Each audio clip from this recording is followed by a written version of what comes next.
Who looks outside dreams. Who looks inside awakes. Carl Jung. Life begins when you find yourself. But here's the uncomfortable truth. Most people never do. Most live their entire lives wearing a mask. They mistake that mask for their identity, never realizing that the person they believe themselves to be is only a carefully constructed rule, a persona designed for survival, not for truth. Think about your own life. From the moment you were a child, you were shaped. Shaped by your parents, by your teachers, by the culture you were born into. You learned what was good and what was bad, what was acceptable and what was forbidden.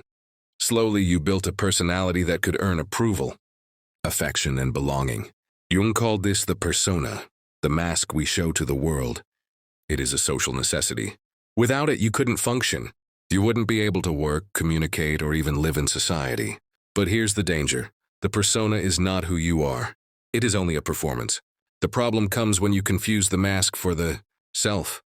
When you believe that the role you play, the polite student, the hardworking employee, the caring partner, is the sum of your existence. And here's where it gets dark. Society actually rewards you for staying trapped in your persona. A well-maintained mask is praised, promoted, admired. But beneath it, the authentic self is ignored, or worse, forgotten.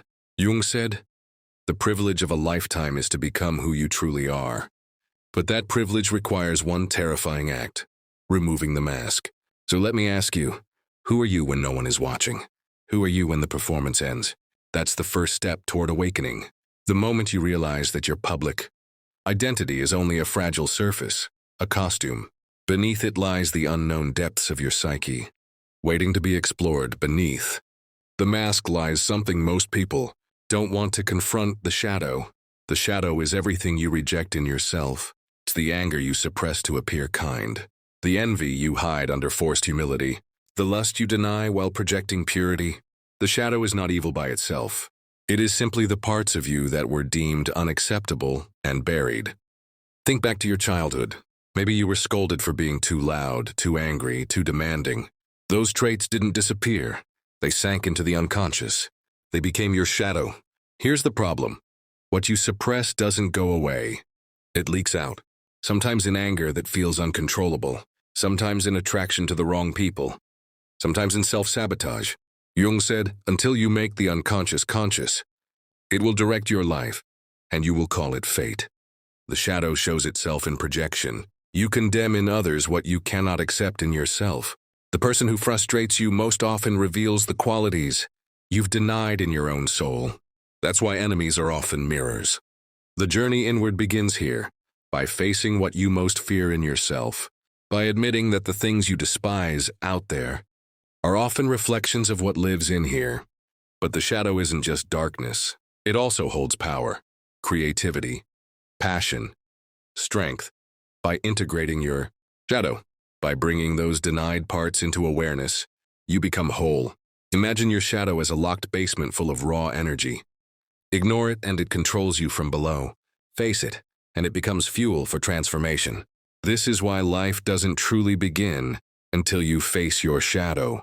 Because until then, you're not living, you're being lived by unconscious forces. What happens when you face the shadow?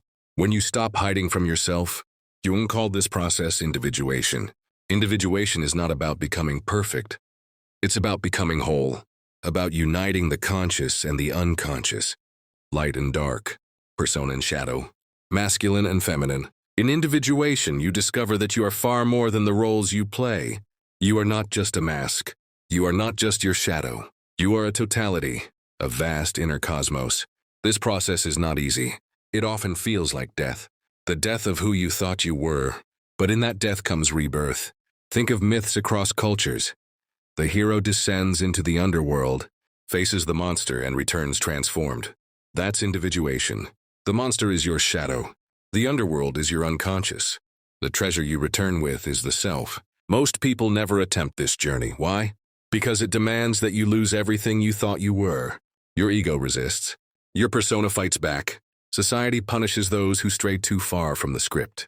But those who walk the path discover something extraordinary, a life that feels alive. A life not dictated by external expectations but guided by inner truth. Individuation is the path of authenticity. And this is where life truly begins. Beyond persona, beyond shadow, beyond ego. Jung spoke of the self. The self is the totality of who you are, both conscious and unconscious. It is not just your personality. It is the deeper center of your being, the axis around which your psyche revolves. Think of the self as the sun, and your ego as a planet orbiting it. The ego thinks it is the center, but the self is the true source of light. The self reveals itself in symbols, dreams, myths. It shows up as mandalas, divine figures, or guiding archetypes. It whispers through intuition, through synchronicities, through the strange feeling that life is leading you somewhere meaningful. When you awaken to the self, you realize you are not just an individual. You are connected to something vast, the collective unconscious, the archetypal patterns of humanity, the eternal. This is why Jung said that life begins when you find yourself, not the mask, not the ego, but the deeper self that holds both shadow and light. To find yourself is not a one-time event. It is a lifelong journey, a spiral inward, again and again. Each step peels away illusions, until what remains is authenticity, clarity, and wholeness. And when you live from this place, everything changes. Decisions become clear. Relationships become deeper. Suffering transforms into meaning. The world outside still exists, but you are no longer lost in it. You are awake. Who looks outside dreams. Who looks inside awakes. Life begins when you find yourself. Not when society accepts you. Not when others validate you. But when you awaken to the truth that you are more than your mask, more than your shadow, more than the expectations imposed upon you. That is the beginning of life. That is awakening. That is the self.